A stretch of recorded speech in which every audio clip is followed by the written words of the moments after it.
SN news కు స్వాగతం. నెల్లూరు జిల్లా మాజీ ఎంపీ కాంగ్రెస్ పార్టీ సీనియర్ నాయకులు చింతామోహన్ ప్రెస్ మీట్. ఈ 11 సంవత్సరాలలో దేశ ప్రధాని నరేంద్ర మోదీ దేశ ప్రజలకు చేసిందేమీ లేదు. నరేంద్ర మోదీ ఒక రోజులో 4 పూటలు 4 జతల బట్టలు మారుస్తారు. ఆయన బట్టల ఖర్చు 100 కోట్ల రూపాయలుంటుంది. కాంగ్రెస్ పార్టీ దేశంలో ఉపాధి హామీ, పేద ప్రజల కోసం ఎన్నో సంస్కరణలు తెచ్చింది. ఈ దేశంలో ఈవీఎంల ట్యాంపరింగ్తోనే బీజేపీ అధికారంలోకి వచ్చింది. చంద్రబాబు నాయుడు మితిమీరిన హామీలిచ్చి ప్రజలను మోసం చేశారు.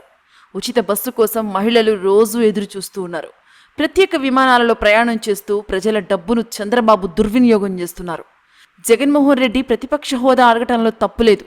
నాన్న పేరు అడ్డు పెట్టుకుని సంపాదించుకున్నారే కానీ ప్రజలకు చేసిందేమీ లేదు. ఎస్సీ ఎస్టీలకు సబ్సిడీ నిధులు ఇవ్వకుండా నిర్వీర్యం చేశారు. డబ్బు సంచులు ఉన్నవారికే ఎన్నికల్లో సీట్లు ఇస్తున్నారు. అలాంటి వారు మరలా డబ్బు సంపాదించేందుకే పోటీ పడుతూ ఉన్నారు. దీంతో ప్రజలకు సర్వీస్ చేసేవాళ్లు దూరమవుతున్నారు. ప్రజల్లో కాంగ్రెస్ పై సానుభూతి పెరుగుతుంది. రాబోయే జమిలీ ఎన్నికల్లో దేశంలో, రాష్ట్రంలో కాంగ్రెస్ పార్టీ గెలుస్తుంది అని ధీమా వ్యక్తం చేశారు. ప్రతిపక్ష హోదా కావాలని అడుగుతాడు మా మిత్రుడు కుమారుడు. మరి అడగడంలో ఏమి నేను అడగొద్దని నేను చెప్పటంలే, కానీ నువ్వు సాధించింది ఏంటి? మీ నాయన పేరు పెట్టుకొని 6-7 వేల కోట్ల రూపాయలు సంపాదించుకున్నావు, అయిపోయి ఉండాలి అక్కడ, చాలు. మరి ఈ 5 ఏళ్లలో ఎందుకు సంపాదన? ఎన్ని వేల కోట్లు సంపాదించావు? మీ నాయన తరఫున ఎంత సంపాదించావు? నువ్వెంత సంపాదించావు? ఈ విధంగా అవినీతిలో కూరుకోబోయాడు వైసీపీ నాయకుడు. మరి ఈ విధంగా ఉన్నాయి రాజకీయాలు ఆంధ్రప్రదేశ్లోను భారతదేశంలో. మరి అభివృద్ధి అంటున్నాడు చంద్రబాబు నాయుడు. కావలి నేను 55 సంవత్సరాల నాడు ఇక్కడ చదివితే కావలి 55 ఏళ్ళ నాడు ఎట్టుందో అట్టే ఉంది, ఏం మార్పు లేదు. కాకపోతే మధ్యలో ఏదో 1-2 బిల్డింగులు కనిపించాయి. బెజవాడ పుల్లయ్య కొట్టు నుంచి ఇటు వస్తుంటే రైల్వే రోడ్డుకు వస్తుంటే ఒక పెద్ద బిల్డింగ్ కనిపించింది. ఆఫీసర్ల క్లబ్బో ఏదో నాకు తెలియదు. అది తప్పించి కొత్తగా ఏమీ కనిపించలేదు 55 ఏళ్లలో. మరి అభివృద్ధినంతా తీసుకొని వెళ్ళి ఆయన అమరావతిలో పెట్టుకుంటున్నాడు.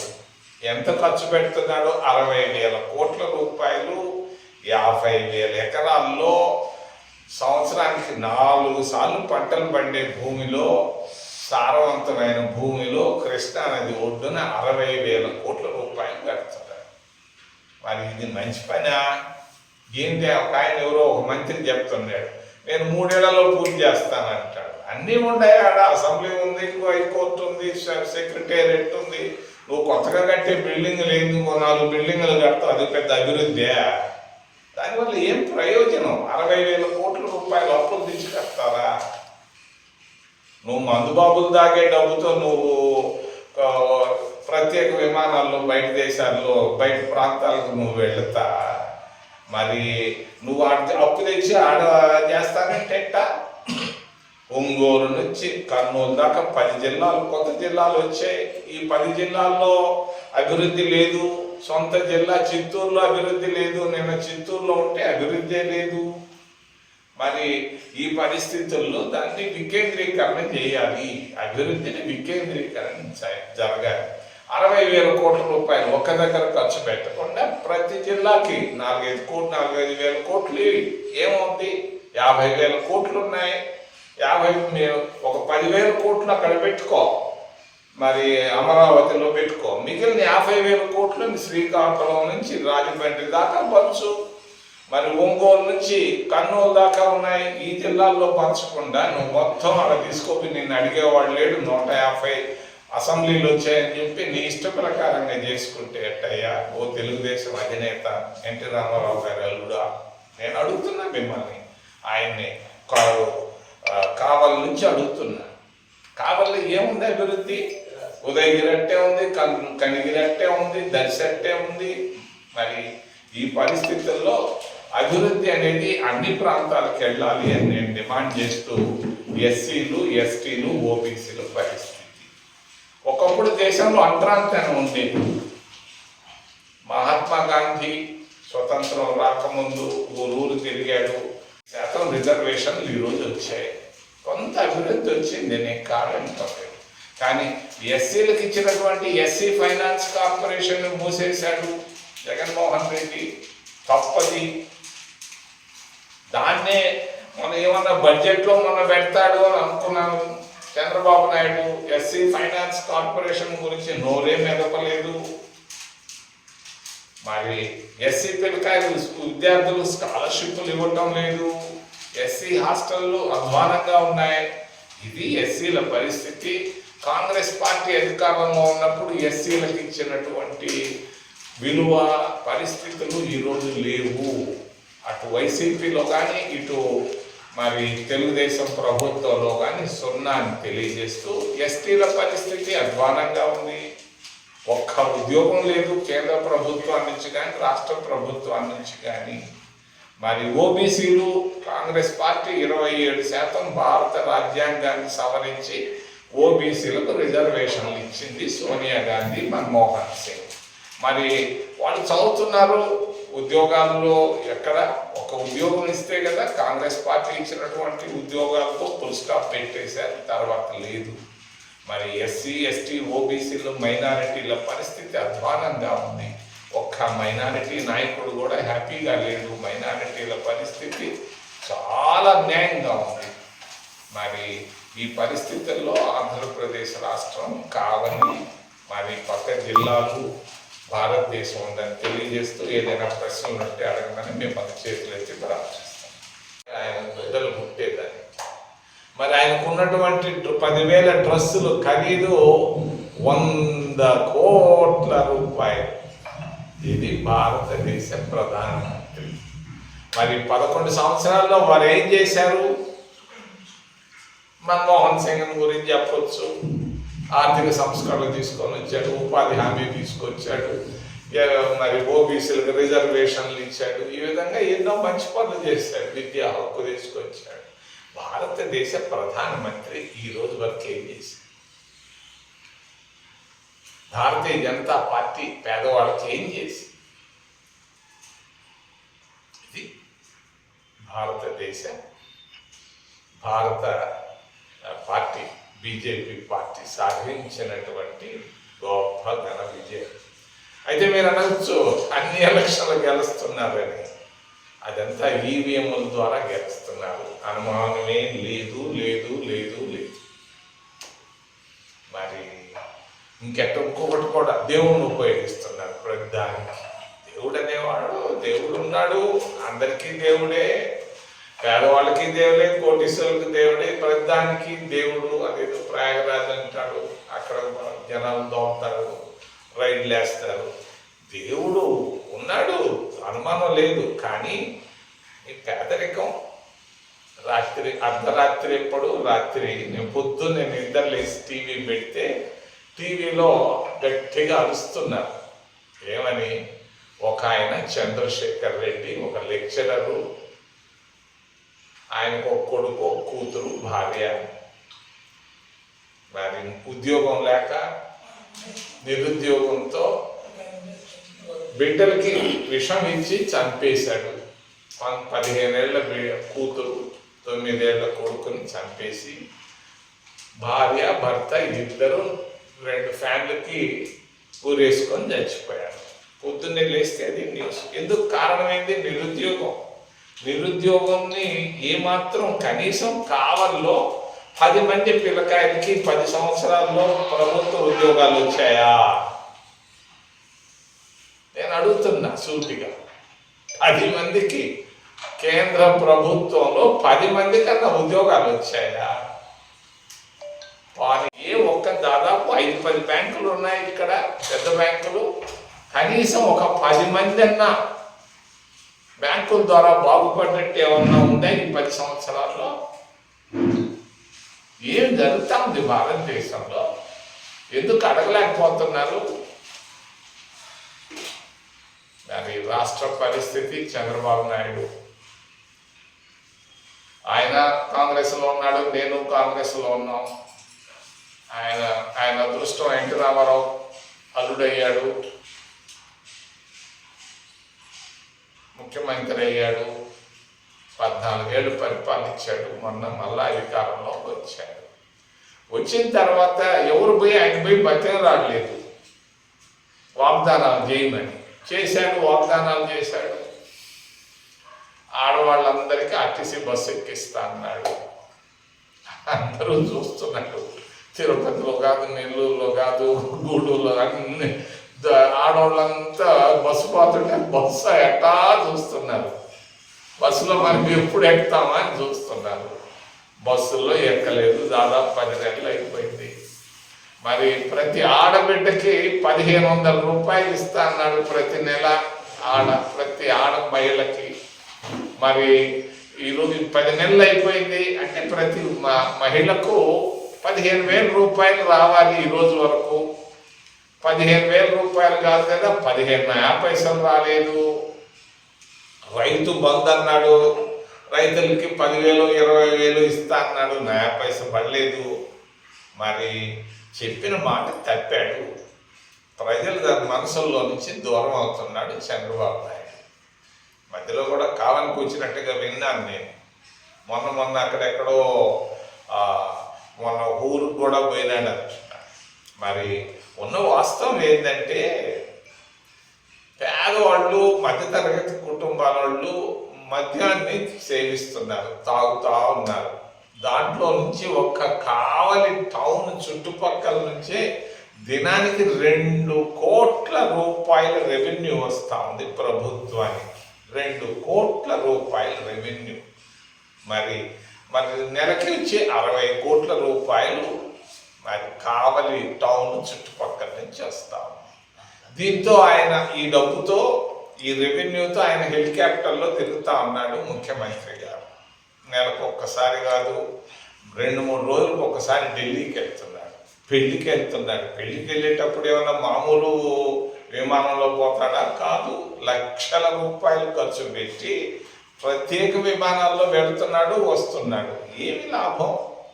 ఒక పక్క కూటికి లేక ఇబ్బందులు పడుతున్నారు, ఉద్యోగాలు లేక ఉరేసుకొని చేస్తుంటే మరి ఆంధ్రప్రదేశ్ రాష్ట్రంలో ఆయన చేసింది ఏంటి?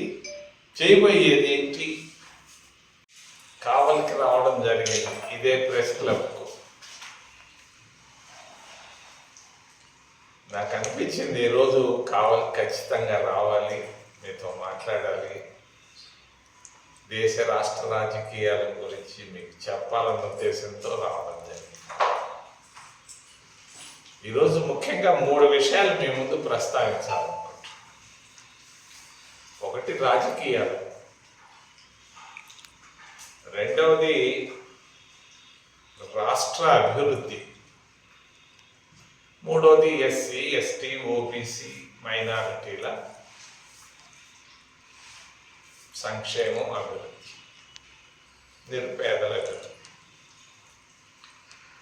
మన దేశ ప్రధానమంత్రి గత 11 సంవత్సరాల్లో దేశానికి ఏం చేశారు?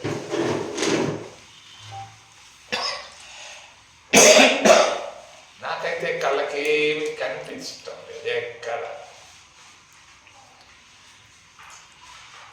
గత 11 సంవత్సరాల్లో ప్రధానమంత్రి ఎప్పుడైనా ఒక్క ప్రెస్ కాన్ఫరెన్స్ అయినా పెట్టాడా? ఎక్కడైనా? దేశ చరిత్రలో ప్రెస్ కాన్ఫరెన్స్ పెట్టినటువంటి ప్రధానమంత్రి ఈరోజు మనకు 11 సంవత్సరాలుగా ఉన్నాడు. ఇది అద్భుతం. ఎలా జరిగింది, ఎలా జరుగుతూ ఉందనే దానికి మన కళ్ళ ముందున్నటువంటి సత్యం.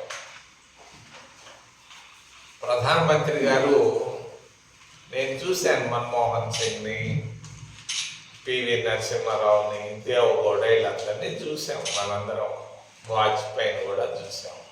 వారానికి ఒక్కసారి విదేశానికి పోయే ప్రధానమంత్రి ఎవరు అని అంటే ప్రస్తుతం ఉన్నటువంటి ప్రధానమంత్రి.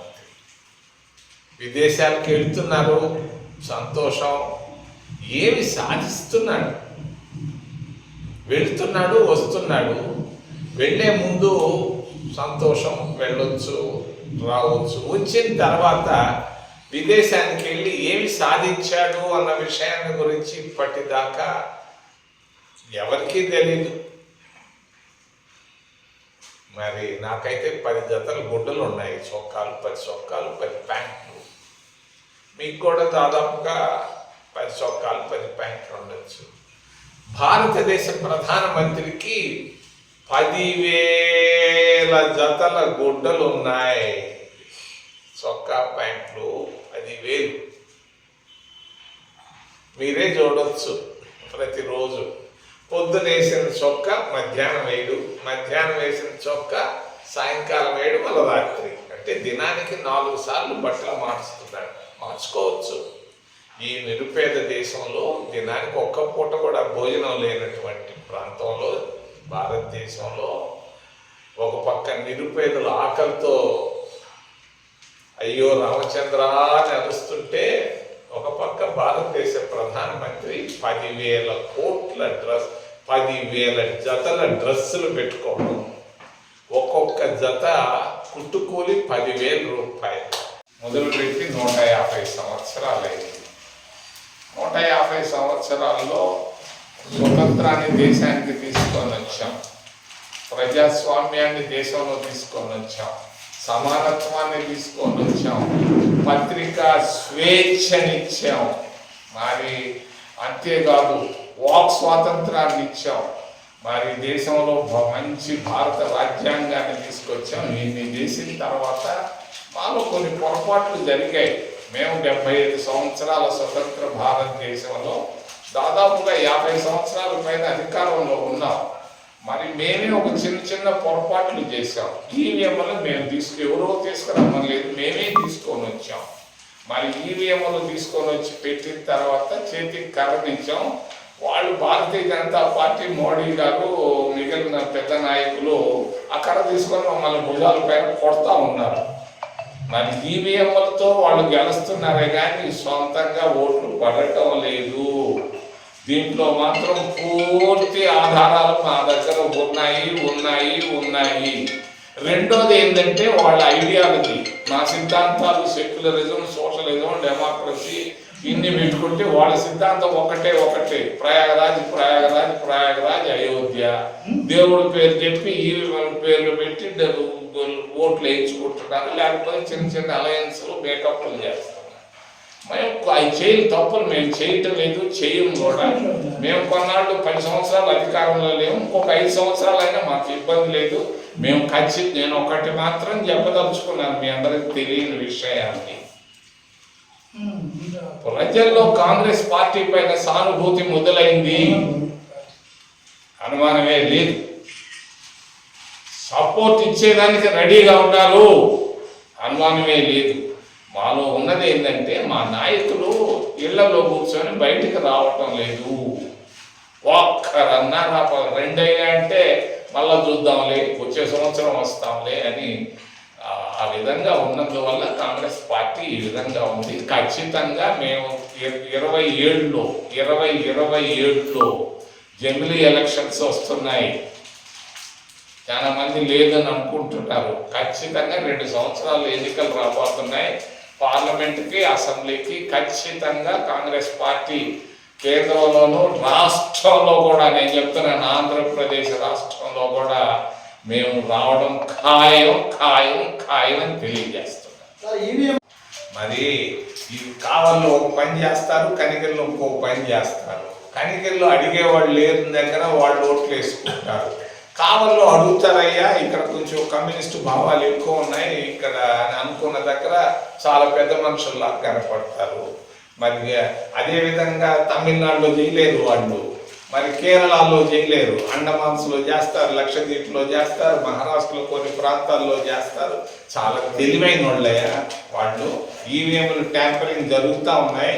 మొన్న జడ్జిమెంట్ విషయంలో కూడా పొరపాట్లు చేశారు. జడ్జీల చేత పొరపాటు చేయించి జడ్జిమెంటు వ్యతిరేకంగా ఈవీఎంలకు రాబోతుంటే దాన్ని మేనేజ్ చేశారు సింగపూర్లో డబ్బులు ఇచ్చి జడ్జీలకి. సుప్రీంకోర్టులో అందరూ చెప్పుకుంటున్నారు అసూయతో, ఇట్లా జరుగుతూ ఉందని జడ్జీలే చెప్పుకుంటా ఉన్నారు ఈవీఎంలపై. దిగజారే. ఎందుకు దిగజారే? డబ్బున్న వాడికి టికెట్లు ఇవ్వడం ప్రారంభించారు. డబ్బున్న వాడికి టికెట్లు ఇవ్వడం ప్రారంభించాడు. డబ్బున్నవాడు డబ్బు ఖర్చు పెట్టి రాజకీయాల్లో పదవుల్లోకి వచ్చి మళ్ళా డబ్బు సంపాదించుకోవడంలో వెళ్ళిపోయారు. కానీ సర్వీస్ చేసే ఆలోచన విధానం ఉన్నటువంటి వాళ్ళకి టికెట్లు ఇవ్వనందువల్ల ఈరోజు ఈ 20 సంవత్సరాల్లో ఈ విధంగా భ్రష్టు పట్టాయి. కోటీశ్వర్లకే ఇస్తున్నారు డబ్బులు, టికెట్లు. ఇక్కడ కోటీశ్వరుడికి ఇస్తే అక్కడ కోటీశ్వరుడికి ఇస్తే, వీడు 2000 రూపాయలు ఇస్తే వాడు 1500 రూపాయలు ఇస్తే, ఈ విధంగా ప్రజల్ని మభ్యపెట్టి ప్రజాస్వామ్యాన్ని గబ్బు చేసేసారు. 2004 నుంచి 2009 కాంగ్రెస్ అధిష్టానం 2 స్టేట్లు, మన స్టేట్లో కేవలం 2 దిక్కులు ఉంది కదా సార్. 2004 నుంచి 2009 దాకా